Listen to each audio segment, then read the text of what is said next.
hypnotized.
Hello, guys. Welcome to April. I can't believe it, but we are out of Q1 2022 officially, and we have entered the second quarter here with kind of a nice little piece of momentum after yesterday's pullback.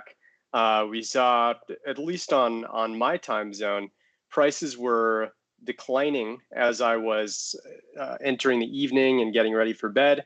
And then I wake up and see that we're seeing a nice little rebound once again here.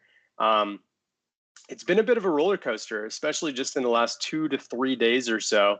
Obviously, on the 28th, we got all the way up to a little above 48K, and people were proclaiming it was time to re-enter the 50K zone. And the next thing we know, we're back at 44, and there's a lot of panic sells going on. Plenty of FUD to go along with a little bit of dip buy enthusiasm, but really not much. We'll touch on that in a moment here. But for starters, I'm here with Max, and we're going to just briefly go over a few price returns over the past week, and then talk about some real fundamental events that caused this pullback in the first place. To start out, we're looking at the last week of price returns. We can see Bitcoin up a very modest 1.5%. Ethereum did decently better at a little over 5%. It was actually really thriving right before the pullback, and the price dominance between it and Bitcoin was looking pretty extreme. But regardless, it's still up above where Bitcoin was over the past week. And then we can see a few anomalies. Zilliqa went absolutely nuts with a plus 290% return. And then we had Steppen, which I know very little about. Correct me if I'm wrong, but I don't think it even was in the top 100 a week or two ago. And it probably has been propelled due to the fact that it jumped 272% in just the past week. We also see that Waves has continued pretty impressive run here. Many people are questioning the authenticity of it with some USDC transactions to help pump up the price. I won't go into the details, but there's been a bit of like manipulation with some stable coins and pumping up Waves whenever there was any sort of... Yeah, go ahead. If I may add a few words from what I read, and as I know the founder, where is he coming from? It might be the way for some advanced Russians to avoid sanctions and move out of their money in this specific ways, and that was the reason for the recent pump for Waves. If it's sustainable, well, you ask yourself. But it's interesting to see how crypto indeed established itself to enable this kind of transactions now. Yeah, I mean, at one point when I was looking at the 30-day chart for Waves, it was up right around plus 300%. It's down to just a measly plus 196% now, but clearly it's been an outlier in the markets. But I mean, looking at the last 30 days here, Maxim, are there any projects that stand out to you? Because I'm seeing just a sea of green. That's a good question. No, not necessarily. Many, from what I observed, many show a specific pattern of pumping and after 2 or 3 weeks of recovery. This is where the market makers or the people around some projects which were subdued due to extended bearish pressure before, they suddenly realize, oh, now we're back in bull market. Let's try to pump and try to help us reestablish positions. Yeah. And it's twofold story. On one side, it's a good. Yeah, so there is a recognition by those who really placing a lot of money. Yeah, we're back to game. But not so good stories that when they come to this recognition, it means at least temporarily the rally is over. Right. It's an interesting topic formation. But the correction might be also short term, just maybe like 3 to 5 days. Depends. Yeah. So it's in general, it's a good sign to see both spikes, these green spikes. They're happening because risk is on. It was very long time risk off. I mean, before this 2-3 weeks, the mode was more like risk off. Now this green spikes, you see, it's obvious risk on again. But this risk on combined with the messages I was reading and popping up more often, Bitcoin to 100,000 or even, I don't know, a few 100,000, Ethereum back to 10,000. Then you question, okay, not so fast. Time to chill out a little bit. But yeah, risk on is good. Yeah, I mean, from a mathematical perspective, looking at these prices, it's pretty atypical to see Bitcoin up 4.5% over the last 30 days, but the majority, a little over half at least, of the altcoins here are in double-digit percentage gains. And we've seen that plenty of times, but we certainly don't see like, you know, Bitcoin up 4.5%, Waves up 196, ZIL up 368. And these aren't just anomalies. Like Thorchain is the third of the top 100 market cap assets that at least doubled over the last 30 days. 74% for Aave, Polygon Aave, you know, VE Chain and Ethereum Classic over 50%. It definitely has been at least a mini alt season.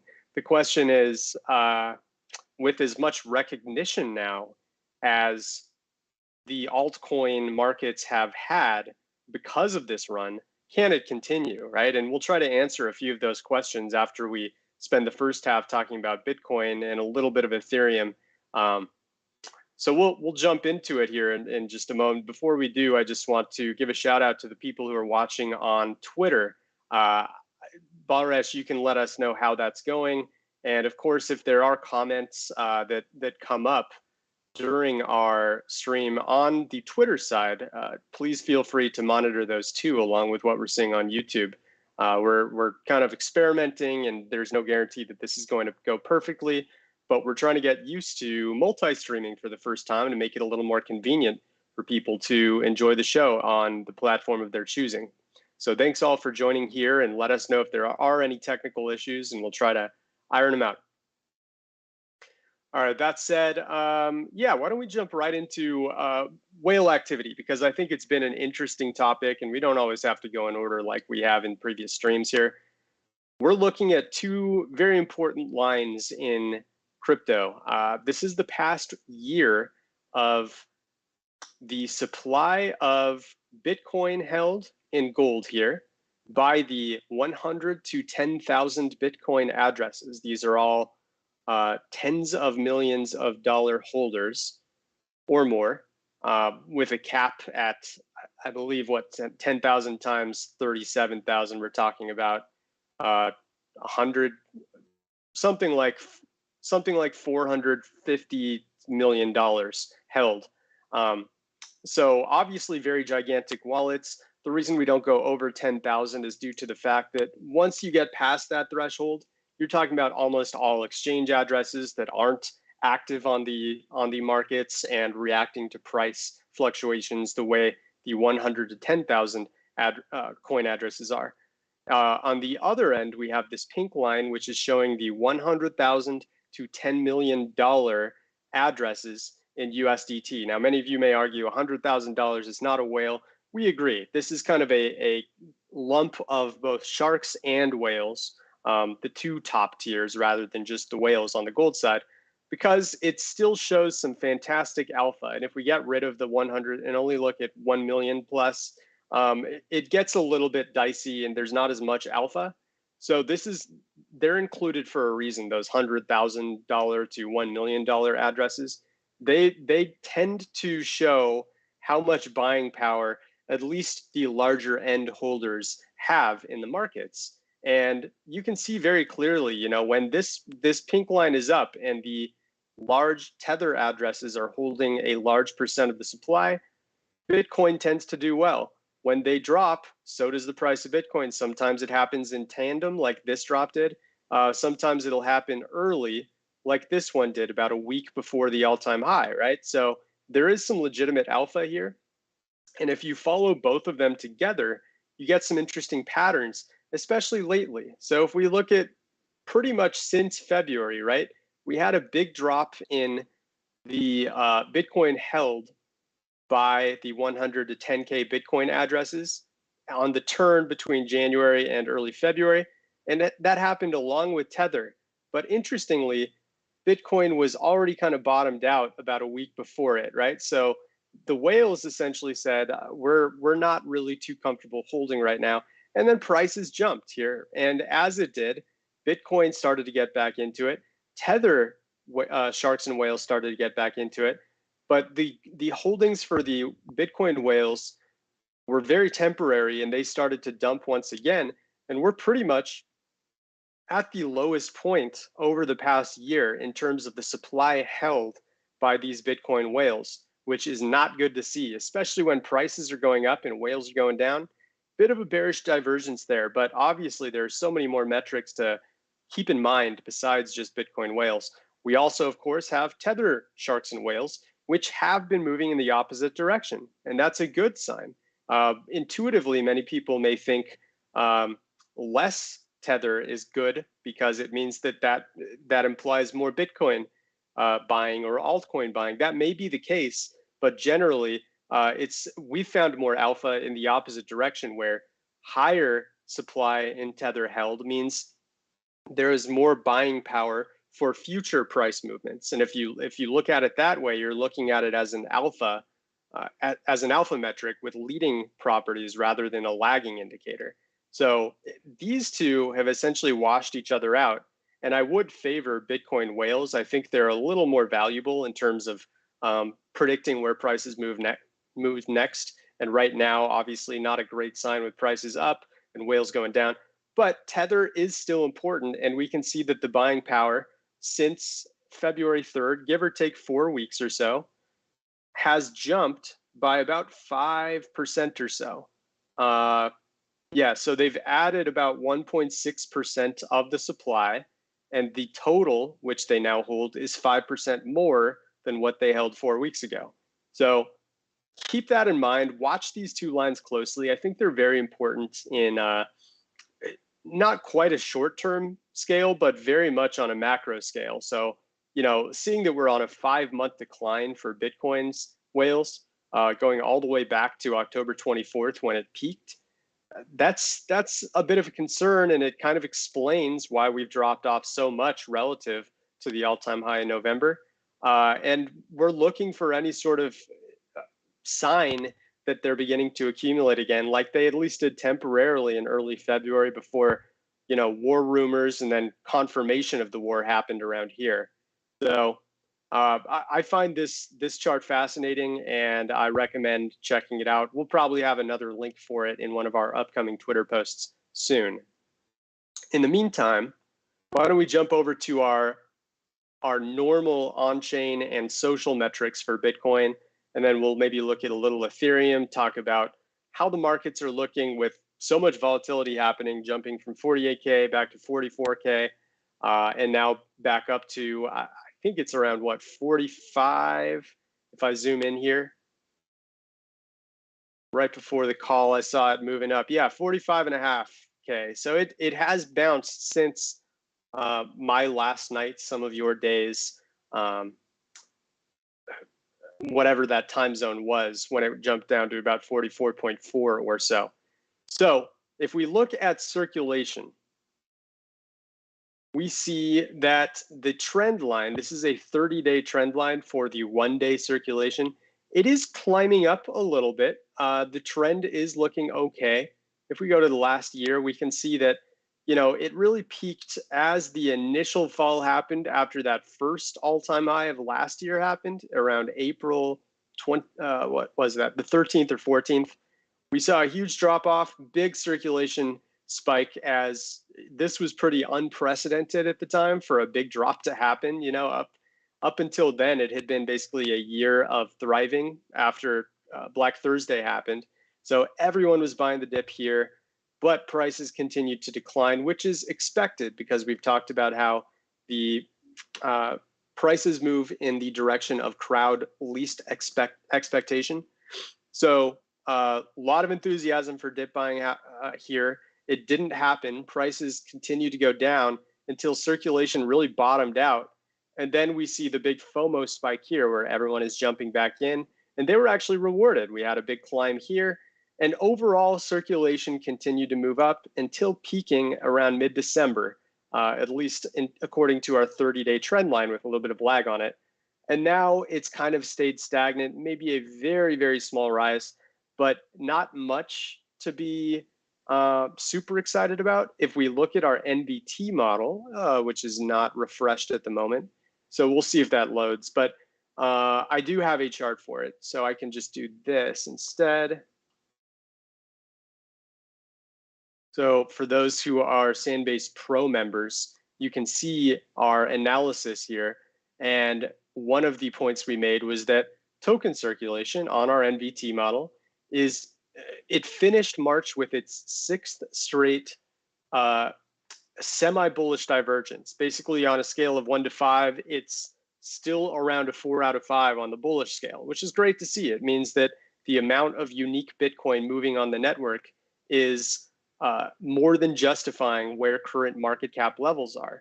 So that essentially means that, going back to the circulation chart, even though our all-time high happened back here in November, circulation hasn't really missed a beat. We can see that, you know, the smooth moving average line here is about the same as it is now, and that's why we have maintained a semi-bullish divergence for the past 6 months. Even with prices dropping off, circulation has stayed the same. So that's considered a relatively good sign. What we don't want to see is something like this, where we're starting to really drop off and stagnancy forms. So whether the prices move up or down, we want to continue to see polarization and dormant coins moving, because that indicates that people are interested in the price volatility. The worst case scenario is people sit on their hands and say, I'm not doing anything until the picture becomes more clear, right? So circulation looking a little better than average still, which has been the case for about 6 months now. Moving down to our other popular utility indicator, we see daily active addresses pretty much in the same boat. One might argue that we're in a very, very small decline according to our daily active addresses, but relatively speaking, it's not much. This is pretty much flat. It is looking probably slightly worse. I'd call it more of a neutral divergence than semi-bullish compared to circulation. But regardless, daily active addresses is fine.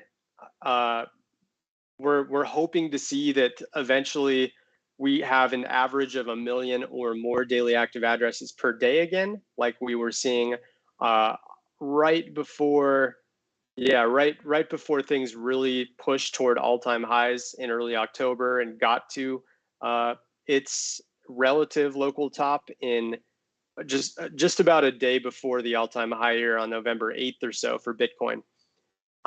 So the utility metrics are looking fine, nothing concerning, but also nothing super exciting. Now, if we go down to the MVRV, which represents the average trading returns for, in this case, 30-day intervals, we see that it is above average, which makes sense. We've been on quite a tear here for the past 5 weeks before we finally saw a bit of a correction here just in the past 24 or 48 hours. But the average returns aren't super overwhelming. It was above 10% just a couple days ago on the 28th. But with it now sitting at about plus 5.2%, that's considered a very moderate risky range, with the really risky range being about right there, and the really historically good buy zone being right there. The last time we were in a historically good buy zone was late January, right? And ever since then, it's been mostly positive territory, because obviously January prices, we were sitting at 33K. That was where things really bottomed out to the lowest levels since last July. And with all of this said, it's generally indicating that we are in a slightly risky zone right now, because traders have really benefited over the last couple months here. And the dip buyers were rewarded quite handsomely if they bought around the 33 to 35K area, like many did back here. We also have this model here where we can look at more than just Bitcoin, which according to multiple... If I may add, there was an interesting observation. Well, we know it from the past, but some from our community. Maybe it even belongs to Launchpool, I don't know. So he must be on a stream now. Pointed out yet again, if you go exactly to this chart, what is an interesting observation here? MVRV 30 days, when we go into the top, there will be obvious divergence, like falling MVRV 30 days into the growing price. Each single time, at least on this chart, and we checked in the past. Like check the top on December 21 or October 21, and then before it, like in August. Yeah. A few times happened, and it actually happens in 80% of the cases. On other tokens too, I saw it. And what it means for us? Yeah, we are in a positive now territory, which is relatively close to risk zone. But if we wanna really measure the risk, high risk for having a top, we probably should expect similar pattern, yeah, where maybe we spike a bit more MVRV 30 days, and then the price will keep growing, but MVRV 30 days will start declining. And this is a kind of, if we measured by the past, very stable pattern seems to be. Yeah. Just wanted to mention, because on the chart it's visible. Yeah. And in the model, it will not be so visible. It will kind of take a snapshot of what's happening now. And in a chart, you human with your eye, you can recognize patterns in a relatively easy way. Yeah. Keep in mind. Yeah. And actually, if you look back into the May 21, we start growing also in the 30 days against falling price. So again, the kind of divergence. Divergences are often very good friend in crypto.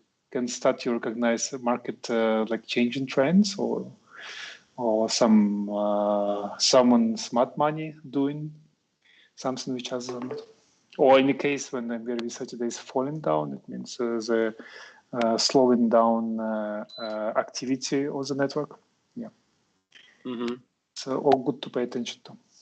Absolutely, yeah. It's been somewhat predictable in terms of the MVRV. We've seen, anytime things really drop below here, especially below -5%, dips have been bought up rather quickly. And, with the exception of war news, which wasn't really related to just typical patterns, most of these drops before it even got to the danger zone here were pretty well scooped up. And we can look at something like our MVRV divergence model, which is showing that Bitcoin is sitting around neutral here when combining different timeframes besides just the 30-day, combining the long-term 1-year MVRVs, the really short-term 1-day MVRVs. It's outputting the fact that we're sitting in a neutral territory. But there are a few exceptions. It appears Litecoin has taken a pretty big beating, especially lately. Assuming this data is correct, this is a pretty big anomaly. I would have to check the charts, but Litecoin is one of the few exceptions, but most of the altcoins are sitting in more risky territory around the semi-overbought territory. Scale's been on a great run, so they're in a clear overbought territory. Ren as well. This doesn't mean they're about to correct at the drop of a hat, but it means that if you're planning on opening a position in an asset like Scale or Ren, you're doing so while many other traders are already in significant profit for them. These bars here, like 7-day divergence, -324%. That means that there's like 3 times as many profiters over the past week as you would expect for Scale. And that's something to really keep in mind when you're making your decisions on which altcoins to add to your portfolio next. All right, moving back to some other metrics, we can look at weighted sentiment here. Weighted sentiment, hopefully I didn't just screw it up. I'm trying to avoid going full screen because we've been having some freezing issues, but it looks totally fine for now. what this is showing is the positivity versus negativity over 1 week time frames sitting over the past month or so. And the more negative we get, the more likely it is that we're seeing a price bottom or that prices can continue to thrive. And if we look at the last 2.5 weeks or so, it's been all negative. And on this run here, going from March 12th until now, it's been a lot of people in disbelief, not believing that this run could happen. And when there are a lot of shorters or people who just simply are sitting on the sidelines because they believe that Bitcoin is about to come back down, or it doesn't have the legs or the validity to make a price run, that's when the price runs happen, right? Because like I said, prices move in the path of the crowd's least expectations. And the opposite is true here, right? Like if we look at early to mid-February, that's when people actually became euphoric. This was right about a week or so before the war happened or was announced by Russia. And everyone was actually becoming extremely excited that we were going to bounce back to these levels, 50K plus again. But instead, local tops were formed. There was one attempt here and then a lower high here. And then boom, big plummet causes the crowd to be negative once again. And it stayed negative for about the past 6 weeks or so. And until that changes, it's a relatively good sign for Bitcoin, regardless of what whales are doing and some of the other on-chain metrics we'll look at.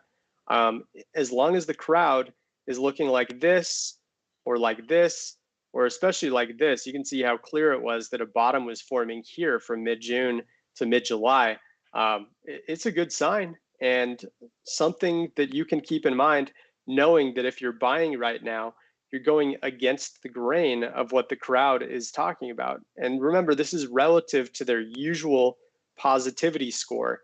So it doesn't necessarily mean more people are negative than they are positive toward Bitcoin, but relative to the normal ratio of positive versus negativity, we are in a more negative territory than usual. So that's a good sign for the bulls.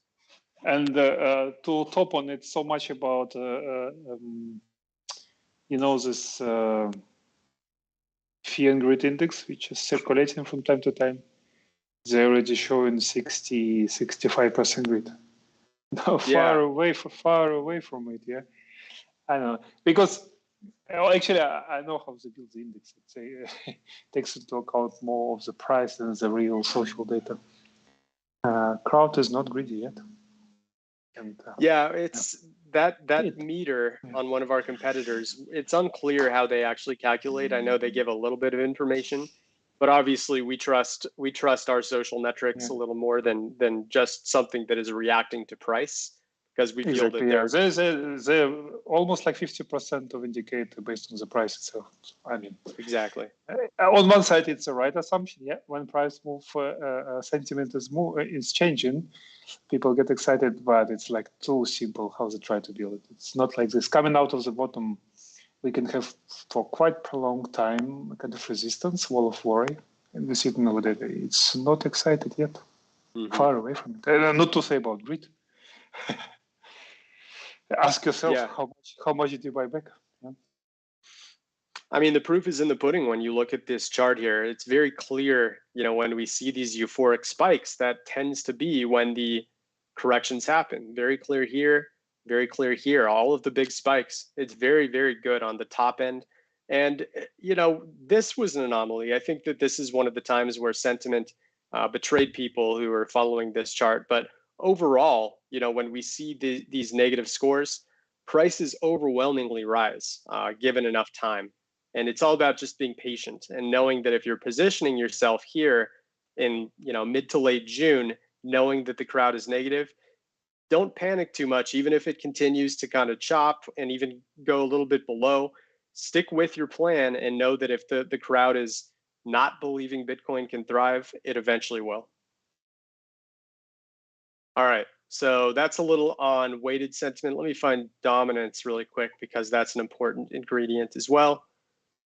So social volume really quickly, we're seeing that overall there's a little less discussion than there was, in late November, coming off of that all-time high a few weeks prior when it was really peaking around here.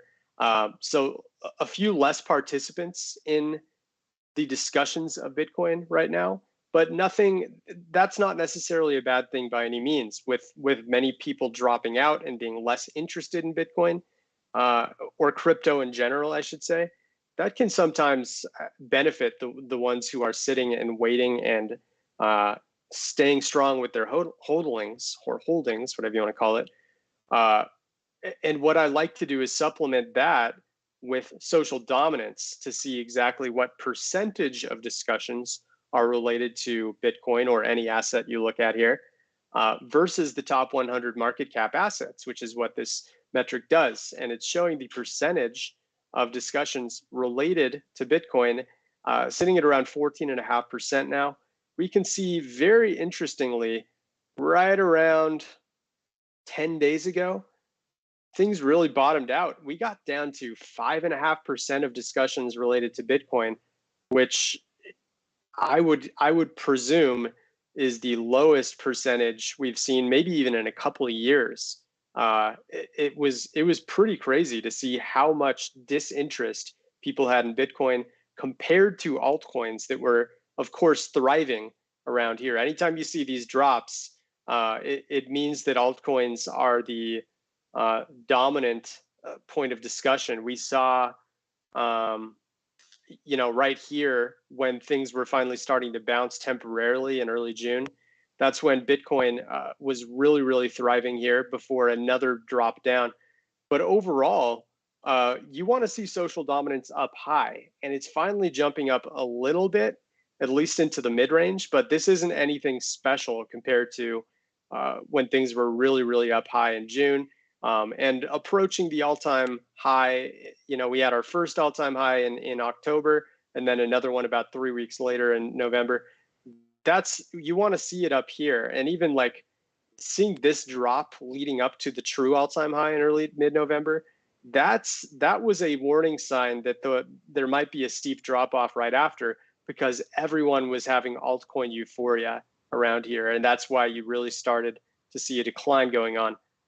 And when the subjects of discussion and interest on crypto forums are overwhelmingly going toward altcoins, that means that there's kind of a disregard for the number one market cap asset in crypto that is propping everything up, right? So many trading pairs are still connected to Bitcoin. And when those trading pairs are ignored and really just, things are leaning toward topics of S coins, if you know what that S stands for, right? And altcoins that may not have much impact on market health, but are showing pumps and dumps right and left, right? Those are the times you want to be wary that Bitcoin can just rug pull at any moment and take a lot of prices down with it. So now we're seeing that the dominance is indeed pretty low still, but it's at least risen over the past week or two. And it's no longer in that 5% range. I find this pretty fascinating. So keep social dominance in mind, and we'll leave the social discussions right there so we can get to a few more interesting Bitcoin metrics. One that I've been really excited about, Maxim, is this ratio of daily on-chain transaction volume in profit compared to loss. And yes, that's a lot of words. Yeah, I know. It's your new baby. Yeah, I love it. Yeah, tell us more. I know you made it like last week. I didn't have time yet to dive deeply. So what do you see here? Yeah, so what we're looking at is essentially the amount of transactions that are made in positive territory versus negative territory.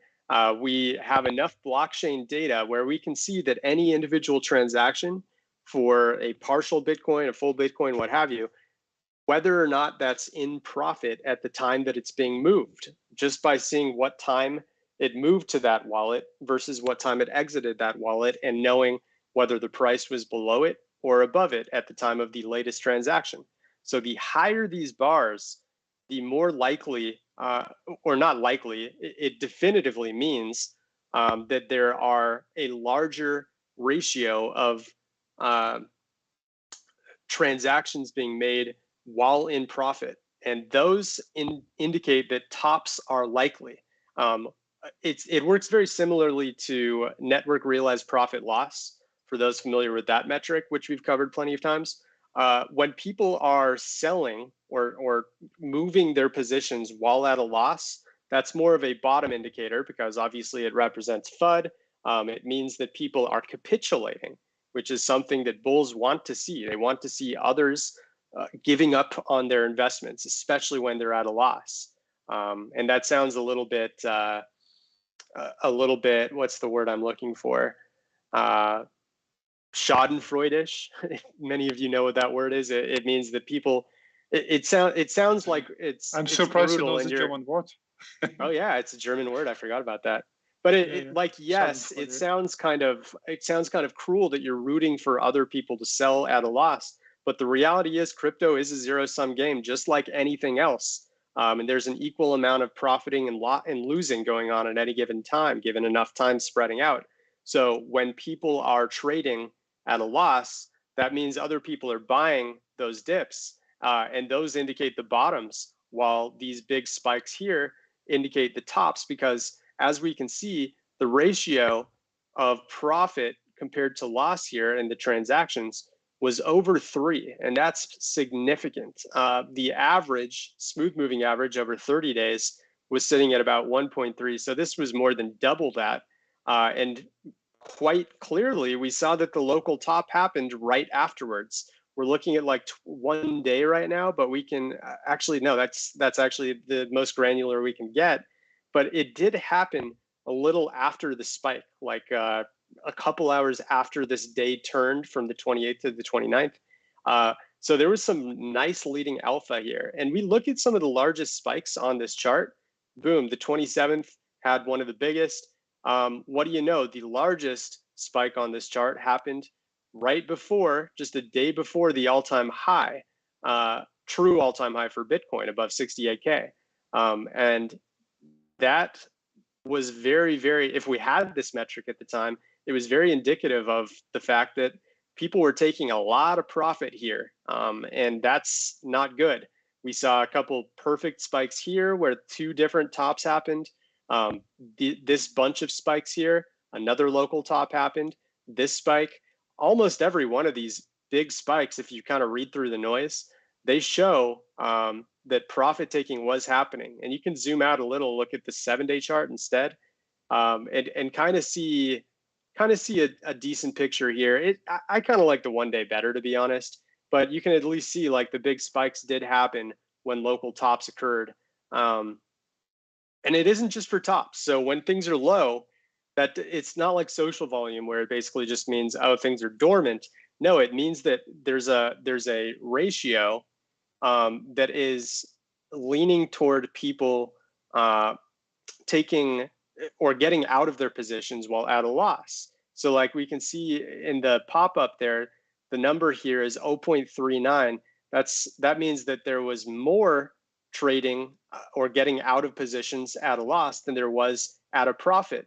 And what do you know, just a few days later, that's when the true bottom formed and we had this huge run up. Obviously, there was a little bit of profit taking here, setting the price down again, and kind of rinse and repeat over the last 6 to 9 months or so. It's become quite clear that when these spikes happen, profit or tops happen. When it gets really low, that's when bottoms happen. So I really love this chart. I may make a Sandsheets model in the near future on this, Maxim. But do you have any thoughts on this yourself? What's your early impression? Yes, it's definitely worth researching more, and but it's a freshly new, yeah. So I need to look more into it. Yeah, I think from behavior point of analysis, yeah, this is what you expect. There should be a specific shift in behavior close to the turning points or shortly after we hit the bottom, especially, you know, this famous wall of war. It should reflect itself somehow, and then sudden shift to excitement. Everything is visible on data, just different pieces of data revealed in different way. So this one is interesting. Yeah, I'm kind of curious. I'm kind of curious if it May not work. I'll do some work on this, but I think there's a way where we can actually show when it crosses into negative territory, because anything below 1, we can actually have like a line indicating that it's in negative territory. But I'll see if there's a metric combination that we might be able to offer our community to make it even more clear when things are above or below and how to react to that. But this is great for kind of seeing where people's money is actually going. This isn't just social volume or mentions of a certain word, which can sometimes be deceptive and not actually show people's true, genuine feelings. This is because it's all related to their trades and when they're taking profit and when they're trading at a loss.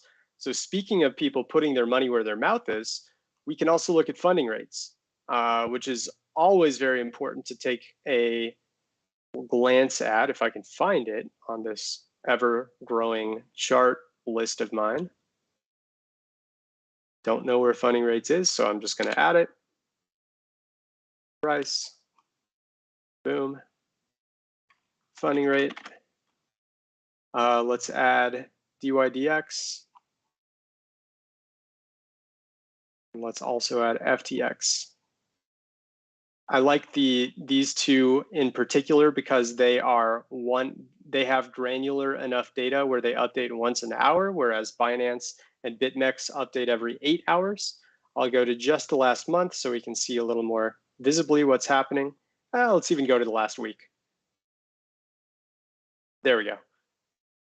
So DYDX is here in pink, FTX is here in red. Generally, they move in somewhat the same directions. I kind of like it without the color, just so it's a little easier to see. But I want to see negative, so filled area is what we want. There we go. All right, that's better. So looking at them one at a time, we can see DYDX here had a super negative ratio going into the turn of April. We see the last 4 or 5 days, no, my mistake. This is only about 24 hours, but regardless, we've seen that the ratio of shorts compared to longs was really favoring shorts, meaning they were paying a premium to be shorting. And when that happens, there is a much higher likelihood of prices bouncing. So if we look at this, we can see there was a very extended period on the 26th where a lot of shorts were happening, and boom, that's when the short liquidations occurred here. And as soon as this massive spike happened where we went from 44K up to about a peak of 47K, we suddenly saw a bunch of longs, people trying to ride up the wave. And actually they ended up okay because there wasn't a big correction immediately the other way. Until we saw here a nice group of shorting, and there was one more leg up to neutralize the shorts and then a leg down. And really what you want to look for is being in these positions for Bitcoin or whatever other asset you're looking at while the short ratio is high. And that's been the case for the majority of the last week. People don't believe that prices should be up this high, and they're betting against the price of Bitcoin. And for the most part, they got burned for the early part of the week. And then once people started longing a bit and we saw a little more up here, that's when prices started to decline. So that tends to be how things go. Prices absolutely move the opposite direction of what the funding rates are dictating. And we can look at a pretty similar pattern for FTX, which was actually a little more positive, interestingly. So as negative as DYDX was, FTX had a little more of a positive funding rate. These aren't really significantly high numbers, so I'd consider them closer to neutral. Anything from 0 to about 0.0001%, that's kind of the neutral territory, where 0.0001% is the resting state for funding rates. But overall, there were a few points, if I draw the line right at 0.001, a few points where it got a little above that. And there was a little bit of alpha. It looks like DYDX was a little more reliable on where prices would go next, opposite to the funding rates. But where they are synonymous is right here over just the last 24 hours. We've seen a lot of shorts here that aren't doing too well because prices have climbed very quickly after bottoming out at 44.4K just about 16-ish hours ago. So right now, both are still in negative territory just by a little bit. They've neutralized a little bit, but overall, it still appears that there's some meat on the bone for prices to rise as long as people are still shorting more than they are longing. So I think funding rates are very interesting to keep a good tab on for when the crowd starts to become euphoric again, if this price rise continues, or if they just continue to short and refuse to believe that Bitcoin will mosey on up toward 50K as we move into April here and more into the summer months. All right. By the way, yeah. someone asked on our channel if we have a derivative market metric. This is the one which we like and check on a regular basis, because as Brian explained, funding rates are revealing in a quite straightforward way what investors are feeling. Yeah. Exactly. And from other exchanges too. I don't. So right now we don't have those, correct, Maxim? But we're planning on it. No. I just responded, because I'm chatting on our group on a stream channel, and I referenced, and there was a question: do we have? Someone did not see that we have derivative market metrics. Oh, derivative. Yeah. Got it. Yeah, I appreciate the question on that. It's we're getting to know funding rates more and more, and we do have 5 different exchanges right now, 4, I guess, technically, because we have 2 different stablecoin funding rates for Binance. But yeah, I think they're extremely important to keep an eye on, especially for you swing traders out there who are looking for short-term trade opportunities to capitalize on. We're looking at Ethereum here on FTX, which is looking a little more positive than Bitcoin right now, which makes sense because Ethereum has had a better week. But many altcoins have looked a little more like Ethereum, where it's been a little more positive range, which has caused a little more volatility, especially in the latter half of the week after altcoins really went on a run around here. But eventually there's going to be something that causes people to start shorting alts again. And that's going to be fuel for prices to continue to propel for them. So keep a close eye on whatever assets you're tracking right now. Funding rate data is available for the majority of the top 100 market cap assets. So yeah, a few other metrics on Ethereum, and then we'll take a few questions in just a couple of minutes here, Balresh. I'll sort of speed through it. We'll just look at 6-month circulation, mostly down for Ethereum. If we look at our NVT, it's still not up, huh? That's weird. Oh, okay, it is up for Ethereum. So Ethereum's actually not been seeing enough circulation compared to its current market cap, which is a bit of a concern. Obviously, it jumped up to about 3,400. So this is a case where prices have moved up quite a bit in just the past week or two, but circulation has not, right? Because the 30-day trend line clearly shows a decline here over the past 6 months. So with that said, it means that there aren't enough unique Ethereum tokens moving on the network to justify these current market cap levels. Doesn't mean that prices can't continue to move up, but it means that on a long-term macro perspective, there is some concern with the lack of utility. And that is kind of confirmed the same with daily active addresses, where we're seeing the trend line really top out about a week after its all-time high here on the 10th. And it bottomed out about just a day before the war news was announced on the 23rd, 24th. It has risen a little bit, but not enough for us to be super excited about it relative to how much the prices have risen. So utility on Ethereum, not quite to be desired. I'd call it a semi-bearish divergence there. MVRV, these trend lines have moved. That would be the top, the ultra sell zone, and right here would be the ultra opportunity zone. We did recently hit the above that sell zone, and quite perfectly, that was where the local top was. It had gotten a little above 3,400 at this point before declining a little bit.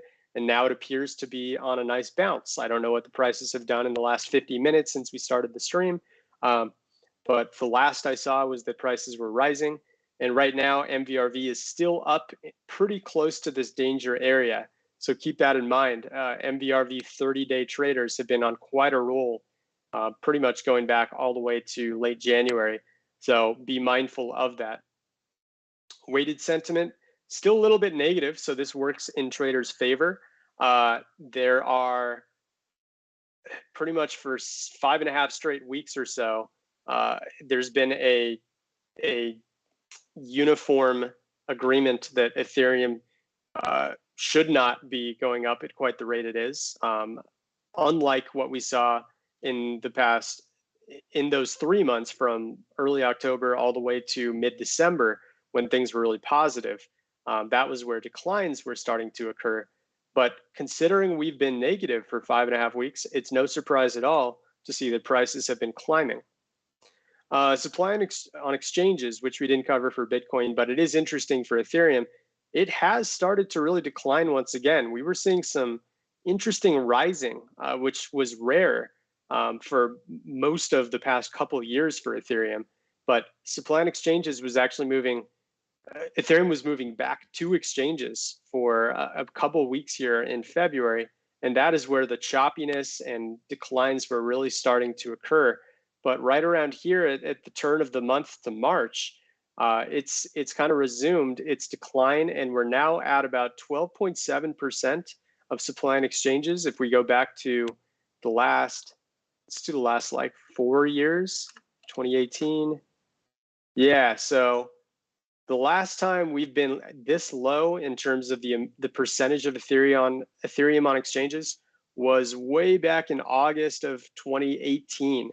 And that's pretty significant. It means that there is a lot of contentment with Ethereum in cold wallets, in DeFi, in other spots that don't have to do with exchanges.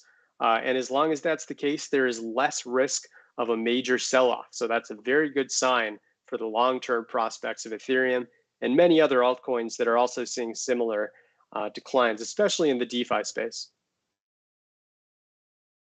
One other metric I wanted to show would be this guy, which, as I told Maxim, I'm very excited about. The ratio of daily on-chain transaction volume in profit to loss. We'll look at just the last month, and we can see that the ratio, just like Bitcoin, got above 3 on March 28th, right before the local top, and then proceeded to start declining.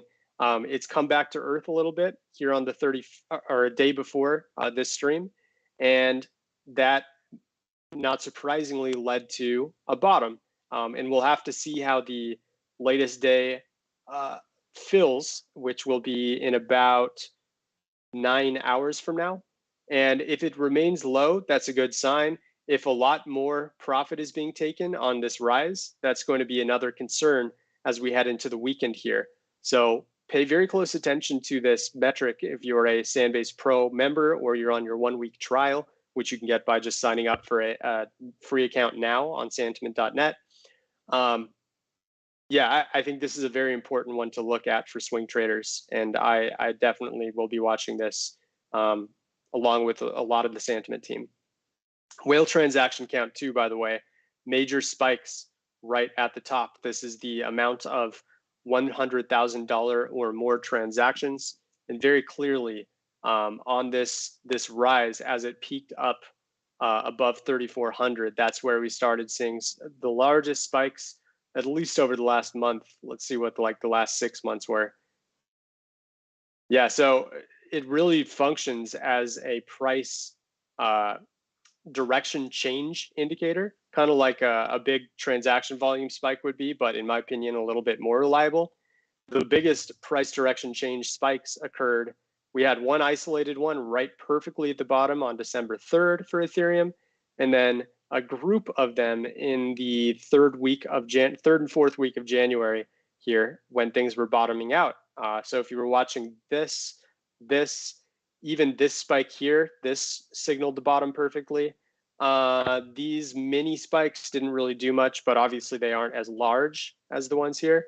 And then we did see a large one here that, like I said, occurred right around the local top above $3,400. So whale transaction count alongside this transaction volume and profit to loss ratio, both very, very good swing trade metrics that I think we should pay more attention to now that we're really starting to understand its benefits. All right, that's Ethereum. We're at about 55 after the hour. I've talked a lot here. I'm going to drink a sip of water, and Balresh, if you wouldn't mind reading a few requested assets, we'll try to hit on 2 or 3 of them before we drop off this call in about 20 minutes. Oh, I think actually all questions have been pretty much covered by Maxim in chat. Any asset requests? We had no asset requests so far. Chat, please let us know what you're interested in. Well, I'll tell you what I'm interested in while people think about it. I know Ren has been on a run, and a few of the members at Santiment have some particular interest in Ren. And I wanted to take a look at some metrics myself. Maxim, by all means, if you have an asset you want to check out, let me know. Oh, first input is looks, and I think that's actually quite interesting. I know that cool. some of our I'll do colleagues looks also next. Looks. Yeah, since I already have Ren up, I'll just do a really brief rundown on it. So Ren had a few major circulation spikes here. Didn't really affect the price. I don't think it's that relevant to this analysis. On-chain wise, things look like they've been creeping up a little bit for circulation. They've crept up a tiny bit for daily active addresses, but this happened after a pretty steep decline that flattened out in mid-February or so. But clearly daily active addresses was declining alongside the price. This is especially after Bitcoin's all-time high, which occurred around here. Many altcoins saw their daily active addresses really drop off quickly as people's focus became about taking profit and about getting their money back in Bitcoin, which is a relative safe haven compared to Ren and many other altcoins. MVRV wise though, check this out. So plus 15%, more or less right there, negative 15%, more or less right there. Look at how much the MVRV has surged past that danger zone for MVRV. It's sitting at about 29%, more or less double what the danger zone usually dictates. That's scary because the last 2 times it hit that danger zone, boom, perfect local top here, perfect local top here. And now we're here, and yes, we did already hit a local top just yesterday, but now prices are climbing again while the MVRV 30-day is still well into the danger zone. So I'd be very weary about Ren and its short-term prospects. It doesn't have anything to do with, how it may look in a month or 3 months or a year. But for just the 30-day prospects, be weary when the MVRV is pretty much at its highest level range since October and November. Or, yeah, I should say just early October here when things really topped out as the MVRV made its way into the danger zone area. Weighted sentiment, not too much to say, a little bit negative, but altcoins can be a bit misleading. Try to avoid being in a project when it's way up high like this. Supply and exchanges is interesting. We saw a huge spike of supply and exchanges going from 33.5% of the supply and exchanges to 39.5% overnight. It's crept up even a little bit more. Yeah, that's concerning for sure. So this can indicate that there are some planned sell-offs occurring as we head into April. So again, not a great sign there. We'll skip whales for now. I think that could be interesting for another call though. Development activity, that's gone up a little bit. Good to see there. I think the long term for Ren has looked so-so. Let's go like the last 4 years and really see a macro outlook on it.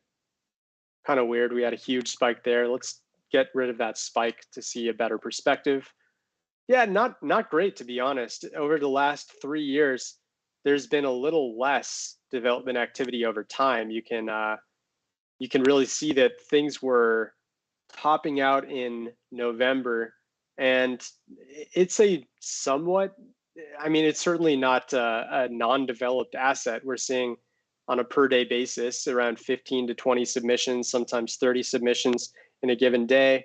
It's now down to more like 7 to 12 per day, but it's still being worked on. And this is kind of just a validator more than anything that the long-term prospects can look good for an asset due to it actually having a team that is working to innovate and make the project better and adjust to current climates. So on the development activity, nothing really special to say.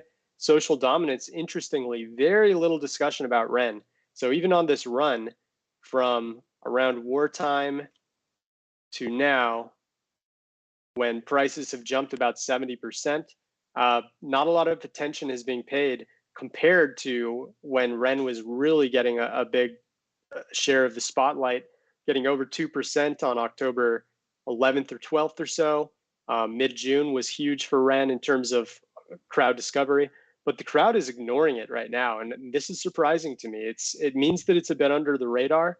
And a lot of this run has likely been due to the fact that the crowd hasn't really FOMO'd in. And yes, the MVRV, as we saw, was really up high. So there will be a correction at some point to push that down again.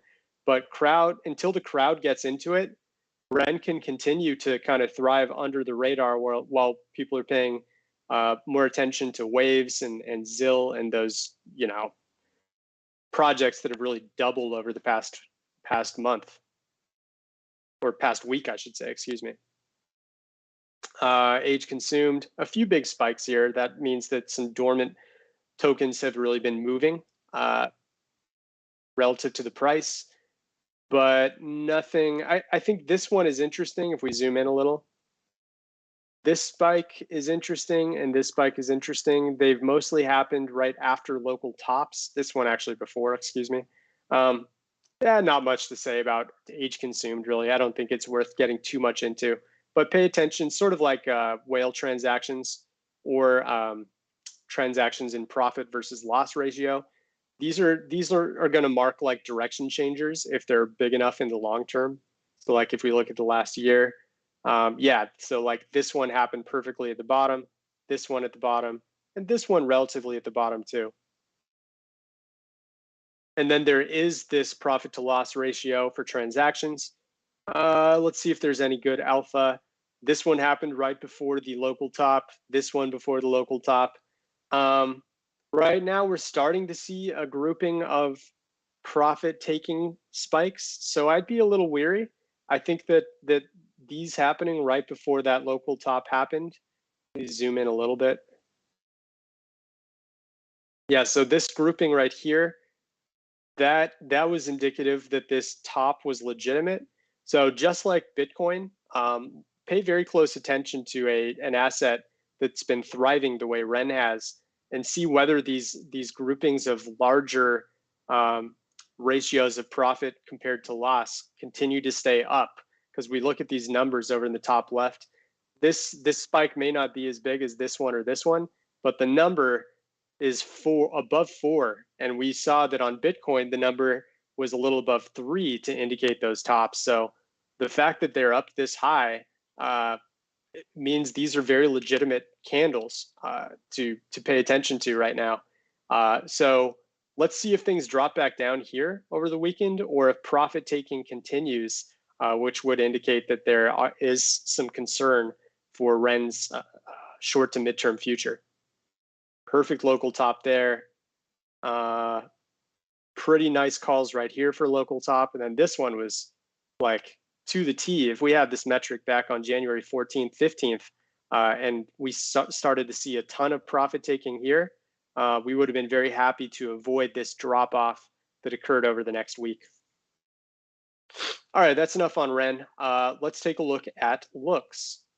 I think we can actually begin by looking at the article that was recently made by one of our staff members. They had some great insights. So this was made just yesterday. And I'm not surprised that looks is a topic of discussion right now, because it's been on a tremendous price run, going all the way back to mid-March when it bottomed out. I don't know what the percentage is, probably worth checking that out really quick.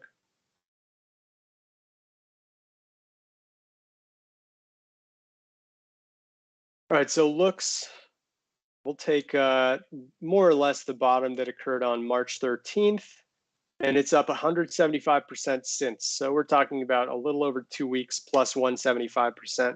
Not too shabby for those who, oh, I guess it was right there. I'm silly. But yeah, not too shabby for people who were really accumulating near the bottom here. Regardless, it's been on a huge run. Volume looks like it really peaked here on the 31st. So that's a point of emphasis. We can actually check out whether that was in profit or in loss when it occurred. Yeah, so we had a huge spike taken of transactions in profit compared to loss on the 28th, but that didn't really slow down the price too much, interestingly. It could be the fact that it's a relatively newer coin and there's still a lot of coins shifting around that aren't going to be as, that make this metric not quite as reliable as it normally would be. But yeah, like this grouping here over the span of 3 days, that was a good sign of a local top. I think it's actually a good sign that the 31st here didn't have too much of a spike, and there wasn't a lot of profit taking after prices really declined right after that article was written. This is another case where I would love to see what Friday's candle ends up bringing, whether it's a high one or low one, will kind of dictate whether the price will start gaining momentum again to rebound back to where it was above 280 or so, or whether it's going to start declining because we see another big spike in profit taking. Let's see, what else for looks? Our staff member talked about how supply and exchanges were really starting to decline going into the end of the month. And then there was an increase indicating that people were starting to offload with this rally. If the supply and exchanges continues to rise, that would of course be a bad sign, meaning people are moving their looks to exchanges for the purpose of selling. If prices are rebounding, that's probably what they're looking for. But let's wait and see. The supply and exchanges is more of a macro indicator, in my opinion. Active deposits and withdrawals, obviously both spiked. We do have a model that shows the ratio between active deposits and active withdrawals. I won't bring that up now because it has some loading time to it. But we can see that both have been spiking in unison. This is pretty typical when prices rise and usually favors profit taking more than people trying to stow away their assets when both deposits and withdrawals are going up together. So that's not a great sign to me. And then interesting to see that development activity was going up a little bit, but it is a very small amount of development activity, less than 1 per day. So that's not a great sign for looks. The fact that it isn't being developed at a huge consistent basis. And now, since that covers, oh, there's one more here. Okay, MVRV is a good one. Oh, it's because it's on intraday. Let me switch to just regular MVRV. Some of our assets, guys, may only have regular MVRV. So if you have it on like intraday instead, and it's not showing up, try regular MVRV, which still updates once per day instead of once per hour, like the intraday one does. Let's see here. MVRV negative 15% is around there. Plus 15% is around there. I'm going to need to zoom in because the beginning of the year really dwarfed. We'll do just the last month. It really dwarfed the axis there. So one more time, plus 15%. This is around the danger zone, guys. So we've been well above it for the last 10 days or so. Really peaked up here at plus 76%. That is a massive 30-day MVRV. Yeah, this is one of the more bearish metrics I've seen for any altcoin right now. It's really not surprising with a plus 175% run over the last 2.5 weeks or so. And even after this pullback, the 30-day MVRV is still about triple where that danger zone is right now. So I'd be very weary of the short to midterm prospects of looks until the MVRV starts to cool down. Ideally, we want it to really drop off and get into negative range again. But for now, it's a big risk if you're going to enter into looks just based on this short-term retracement. And even with this subsequent bounce, I can guarantee that the MVRV is probably going to be up here by the end of the day. Unless, of course, there's a huge retracement toward the end of the day or something. Weighted sentiment, let me zoom out again to the last 6 months. See what kind of interesting, not much crowd discovery. This probably means that there isn't much discussion related to looks despite its massive rise, probably due to its smaller market cap compared to some of the really top assets out there. Like we said, this is a relatively new coin, so it's not going to be a top 100 asset for a while if it does ever get there. And until that changes, weighted sentiment and things like that usually just doesn't have enough social volume to show some really good legitimate alpha. Supply and exchanges is moving down. There's very little supply and exchanges for looks. It looks like right now it's below 2% at 1.76. So that's interesting. If anyone knows why looks has so little supply and exchanges, I'd love to know why. Obviously, it's a very new coin, so there probably just aren't a lot of exchanges that list it just yet. We'll skip whales. Exchange flow balance, not too much there. Network realized profit loss. Did see some pretty big spikes right before the local top. That's going to be typical. You want to react to when huge spikes in network realized profit loss are happening on the high end, and add to it when the spikes are happening on the low end. I'd say because it's a relatively new asset, though, it can be pretty deceptive until we at least have like 6 to 12 months of data. So take this with a grain of salt. We'll ignore development activity. We already covered that. Social dominance. That's actually a pretty high percentage for such a small coin. Seeing over 2%. I mean, this is way more than REN, for example, right now. And REN is a top 50 to top 60 asset right now. But DeFi is not so sexy as NFT, That's a good point. Yeah. Even though it's it's a boring established market where innovation is not so visible, even though there is a lot of things happening in DeFi. But NFT is a current trend which will be replaced later with metaverse or DAO. Yeah. No, that's a very good point. Just due to the increased interest in NFTs over the last year or so, you're going to see assets with smaller market caps still have relatively high social dominance compared to assets with maybe 10 times the market cap that aren't NFTs.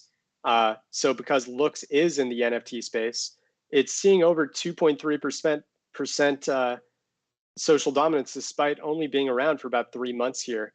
And it does look like these spikes have some nice alpha to it. This one peaked here above 3.6% on the 20th. That was, of course, its all-time high, and it dropped off swiftly thereafter. A little bit of a social dominance spike here at the bottom, which had a small rebound, but obviously it's well documented that prices were really declining leading up to the week of the war announcement.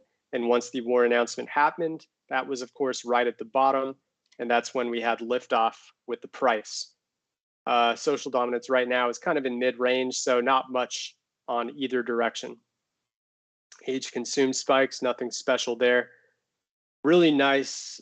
Yeah, we already touched on this for REN, but yeah, similar for Looks. We had a huge spike of profit taking on the 28th, but prices did continue to rise.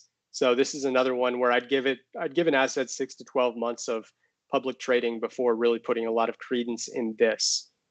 Whale transaction counts. I'd say this is actually a pretty nice metric here. After being pretty dormant from the 20th to the 27th, the 28th up until now, we've seen a very noticeable increase in transactions valued above $100,000. That is a bearish sign for sure, especially because most of them happened right around the local top and did relatively drop off a little bit after the correction. So that means that a lot of whales, people with a lot at stake for looks, were taking profit here. We would probably expect that the whale count won't start to reach back up here unless, you know, the prices started to challenge 280 and above again, or until it starts to drop off enough where whales now get interested in accumulating once again. We don't know whether that'll be right here or way back down below $2. It's hard to predict with such a new asset, but I would keep this metric in mind for a smaller, newer asset like Looks. It appears to be pretty valuable, and it's called tops quite prolifically over its short duration of public trading. All right, let's do one more asset. We'll make it a really quick one so that I can wrap up here in about 5 minutes, Balresh. I think Sand could be interesting. They just had a big event end. That's Sand. S-A-N-D? Yes, correct. Got it. All right, as far as utility goes, it's been mostly a decline in unique sand being moved. In terms of daily active addresses, same boat, not much to really say there. I'd call this a little bit of a bearish sign, considering there just is not that much utility compared to where things were at the end of 2021. As far as MVRV 30-day goes, it's sitting at about plus 7% now, which is a little under halfway toward that danger area. Negative 15% here. Yeah, Sand definitely has some good alpha on the MVRV side. Anytime it drops below, if you're patient enough and you're able to accumulate into other people's pain, you've been handsomely rewarded here. Even here, this was a nice local bottom. And then this long stretch for about 2 weeks, almost 3 weeks here, where it was below that danger area. If you just stayed patient and didn't get too concerned with the long stretch of kind of mild decline happening here up until mid-March, you've been properly rewarded ever since then with about a 26% gain. So nothing huge like we've seen for Looks and Ren and some of these other assets, but Sand is on a nice gradual, looks like a pretty healthy run without a lot of just sudden massive spikes up like we saw back here. Overall though, the 30-day MVRV does imply that we're in a more risky area than usual, so do keep that in mind. Weighted sentiment, we had some really euphoric spikes, like massive, like this one. This was about 6 times above the standard deviation. That is a huge run. There probably was something fundamental happening here. I know you mentioned something, Balresh. Do either you or Maxim know anything about what's been happening with Sand fundamentally over the last month? Not me. I didn't follow them. Same. They had like an alpha test, so their metaverse game thingy basically had like a running version, and they did like big promotions with Snoop Dogg and stuff like that. Okay, so it was some celebrity endorsement. Snoopy Doggy, oh yeah, okay, because this is a big Fun fact, really I went to attractive, I went to Snoop Dogg's high school, by the way. Very important piece of information for everyone. Oh wow, okay. Yeah, he's about 15 years older though, so no, yes, I did not go to class with him. Yeah, you don't look so old. No, thankfully not yet. Crypto can make you look old though, given enough time. Weighted sentiment though, that makes sense. That like when you see like a celebrity endorsement and some real mainstream publicity for an asset, you will undoubtedly see a lot more talk about an asset, and usually it's going to be in the positive direction if the crowd likes that celebrity, and Snoop Dogg is liked by the majority of the world. So when he's endorsing an asset, you'll see a lot of positivity behind it. And it's interesting, the price didn't really have too much effect in either direction. I'd even argue that the endorsement might have hurt it, because many altcoins beginning around early March were really starting to zoom up like this, while Sand has been more middle of the pack. for being a mid to small cap market cap asset. I'd call it more of a mid cap asset at this point. But now that euphoria over Snoop Dogg shouting out Sand has worn off, now it's time to see whether Sand can really get some legs behind it. And so far, it's kind of just been chopping a little bit over the past week. But look for when things get below like negative 0.5 on the weighted sentiment metric. It does look like there's some nice bottom calling when that occurs, and people are starting to doubt Sand as a crypto asset. Supply and exchanges, not much to say there. Exchange flow balance, not much to say there either. Interesting spikes here on the network realized profit loss side of things. Big spike on the 27th, and we did see a very short-term jump. It looks like Sand got about a 7% gain right after that first one. And this one here, which just happened, looks like it's on a little 3.5% run itself. Let me try that one more time. I might have been a little bit after the spike. 3.5%, give or take.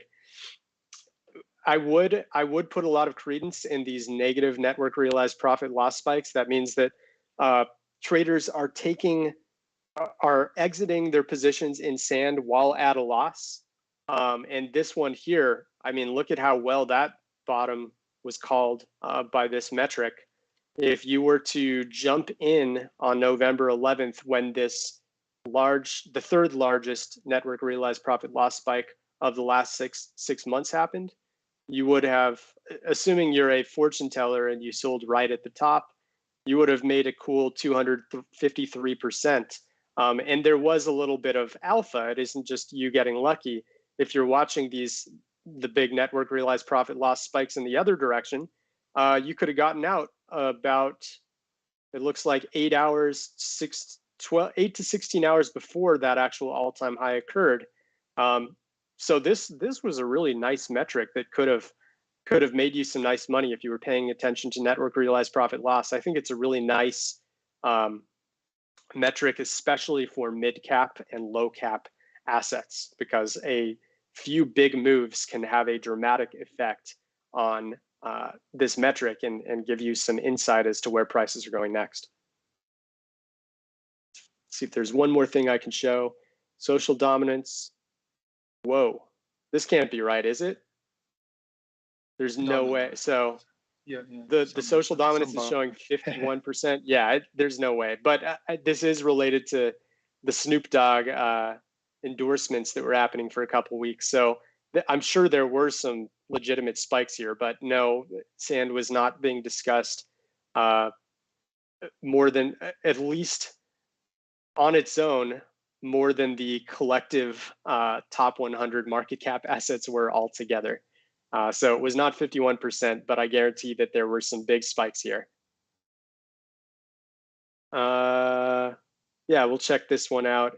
See if whale, nothing really on whale transactions, and nothing too special happening right now for the ratio of profit to loss transactions happening. But like I said, this one in tandem with network realized profit loss, they can be pretty valuable for the mid to small cap assets, and even this one for larger cap assets. We see very clearly that the big spikes happened right before local tops happened. That was perfect. That was Christmas. This one on February 7th, this was perfect at calling the top. These were some smaller spikes that had a little bit of alpha in terms of local tops happening, but really look for the really large spikes are the ones to pay attention to. And then the really low end spikes are the ones that are calling the bottoms quite well. That one really nice bottom when it was super low at 0.22.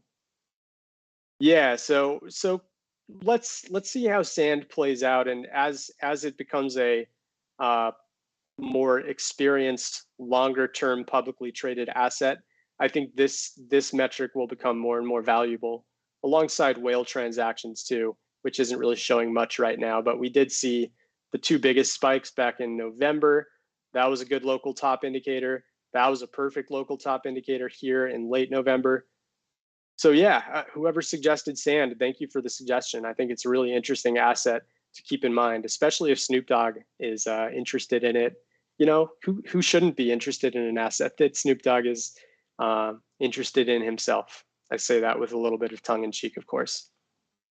Anyways, guys, that will wrap up this edition. We got in just about an hour and a half of discussion, and I hope you guys enjoyed it, learned a few things about how to use our metrics. And as always, we're available on Discord and on our Twitter DMs if you ever want to hit us up and ask some questions. We're here for you.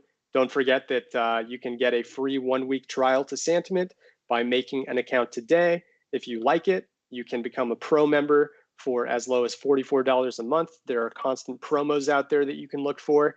We also have many language accounts now, Portuguese, Spanish, Italian, Arabic.